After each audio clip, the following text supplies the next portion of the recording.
Pourquoi la Russie fait-elle partie du Conseil de sécurité de l'ONU ?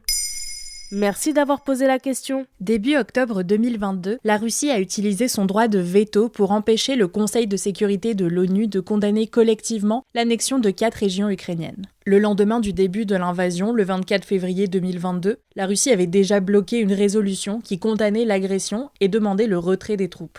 Pour commencer, on peut rappeler ce que c'est le Conseil de sécurité ? C'est l'organe le plus important de l'Organisation des Nations Unies, car il est censé maintenir la paix. Il peut utiliser la négociation, parfois des sanctions, et si tout ça ne fonctionne pas, il peut autoriser l'usage de la force. Comme en 1990, pendant la guerre du Golfe, quand 34 pays ont été envoyés combattre l'Irak après l'invasion du Koweït. Ces décisions s'appliquent aux 193 pays membres. Le Conseil de sécurité compte quant à lui 15 membres, 5 permanents qui ont un droit de veto, et 10 élus par l'Assemblée générale pour 2 ans, et dont la moitié est renouvelée chaque année. Et pourquoi la Russie a l'un des 5 sièges au Conseil de sécurité ? Pour comprendre la place privilégiée de la Russie, il faut revenir à la création de l'ONU à la fin de la Seconde Guerre mondiale. Le but était d'éviter un nouveau conflit généralisé, alors que plusieurs empires coloniaux éclataient et que la guerre froide commençait à se dessiner. Ce sont les pays vainqueurs du conflit qui ont modelé l'ONU et qui se sont attribués les sièges au Conseil de sécurité. À l'origine donc, seuls les États-Unis, la Russie, la Chine et le Royaume-Uni devaient en faire partie. La France a été ajoutée car la Russie voulait un pays qui puisse tenir tête aux États-Unis, la Chine qui n'était pas encore communiste et le Royaume-Uni étaient des alliés de Washington. Le Royaume-Uni souhaitait également partager avec un autre pays européen la charge financière et la responsabilité de la défense en cas de conflit. Mais est-ce que le Conseil de sécurité sert encore vraiment à quelque chose aujourd'hui ? Ces dernières années, il est de plus en plus accusé d'impuissance face au conflit. Les pays membres peuvent utiliser leur veto pour défendre leurs intérêts et leurs alliés. Par exemple, la Russie a systématiquement refusé de condamner le régime syrien et son usage de la force. Des pays dénoncent aussi son manque de représentation. Parmi eux, beaucoup de pays africains, mais également l'Allemagne qui réclame que le siège de la France soit remplacé par un siège de l'Union européenne. Et on ne peut pas imaginer une réforme du Conseil de sécurité pour changer ou exclure des membres permanents ? Même si Joe Biden et Emmanuel Macron se sont prononcés en faveur d'une réforme, ça reste peu probable et peut-être peu souhaitable dans l'immédiat, comme l'explique dans l'Express Guillaume Devin, spécialiste des relations internationales. Le Conseil de sécurité est une institution de dialogue. Si on écarte une puissance, aussi infréquentable qu'elle soit,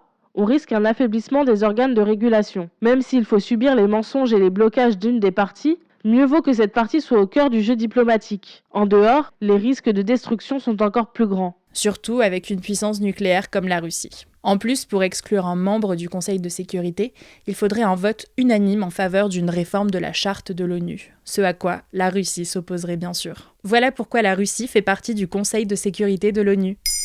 Maintenant, vous savez, un épisode écrit et réalisé par Antonella Francini. Ce podcast est disponible sur toutes les plateformes audio, et si cet épisode vous a plu, n'hésitez pas à laisser des commentaires ou des étoiles sur vos applis de podcast préférés.